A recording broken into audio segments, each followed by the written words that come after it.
വേദപ്രയാഗ് മീഡിയയിലേക്ക് സുസ്വാഗതം. ശൈവ ഉപാസകരുടെ ഏറ്റവും പ്രിയപ്പെട്ട വസ്തുവാണ് ഭസ്മം.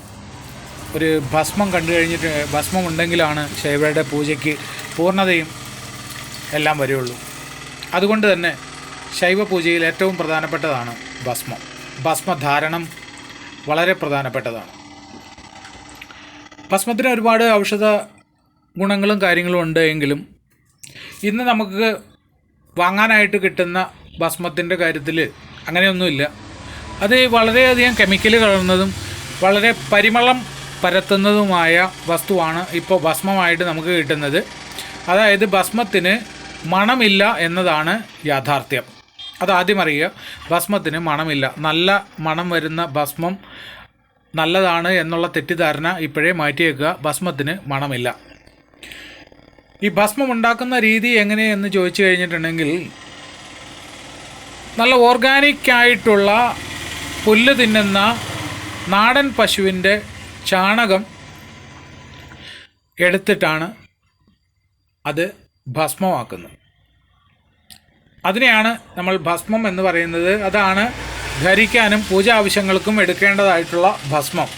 ഇന്ന് ഭസ്മത്തിന് എവിടുന്ന് അപ്പോൾ ഈ മണം വന്നു എന്നുള്ള ചോദ്യത്തിന് ഉത്തരം, ജവാദ് എന്ന് പറയുന്ന സാധനം എന്ന് കിട്ടിയോ അന്ന് മുതലാണ് നമുക്ക് എന്ത് വരുന്നത്, ഭസ്മത്തിന് മണം വരുന്നത്. ജവാദ് അതിൻ്റെ കൂടെ ചേർത്തപ്പോഴാണ് ഭസ്മത്തിന് മണം വരുന്നത്. അല്ല എങ്കിൽ ഭസ്മത്തിന് മണമില്ല.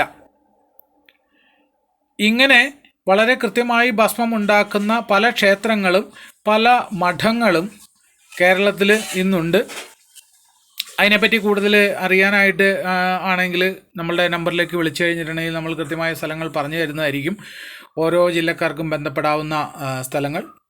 അപ്പോൾ അങ്ങനെ വളരെ യഥാവിധി ശാസ്ത്രവിധി പ്രകാരം ഉണ്ടാക്കുന്ന ഭസ്മം കൊണ്ട് മാത്രം പൂജ നടത്തുക, അത് തന്നെ നമ്മൾ ശരീരത്ത് അണിയുക, പൂജാതി കർമ്മങ്ങൾക്ക് എടുക്കുക എന്നുള്ളത് വളരെ പ്രധാനപ്പെട്ട കാര്യമാണ്. എല്ലാവരും യഥാർത്ഥ ഭസ്മം കിട്ടുന്ന സ്ഥലങ്ങൾ ചെന്ന് ആ ഭസ്മം വാങ്ങിച്ച് പൂജാതി കർമ്മങ്ങൾക്കും ദേഹധാരണത്തിലും ധരിക്കാനും അതേപോലെ പൂജാവശ്യങ്ങൾക്കും അത് മാത്രം ഉപയോഗിക്കുക. നല്ലത് മാത്രം തിരഞ്ഞെടുക്കുക, കെമിക്കലിനെ ഒഴിവാക്കുക. ഇങ്ങനെയാണ് ഭസ്മത്തിൻ്റെ യഥാർത്ഥമായ വശം. ഇതിനെ കൂടുതലായിട്ട് ആളുകളിലേക്ക് എത്തിക്കാനായിട്ട് ശ്രമിക്കുക. എല്ലാവരും, എല്ലാ ഭക്തജനങ്ങളും ഈ കാര്യങ്ങൾ അറിഞ്ഞിടട്ടെ. ഓം നമ ശിവായ.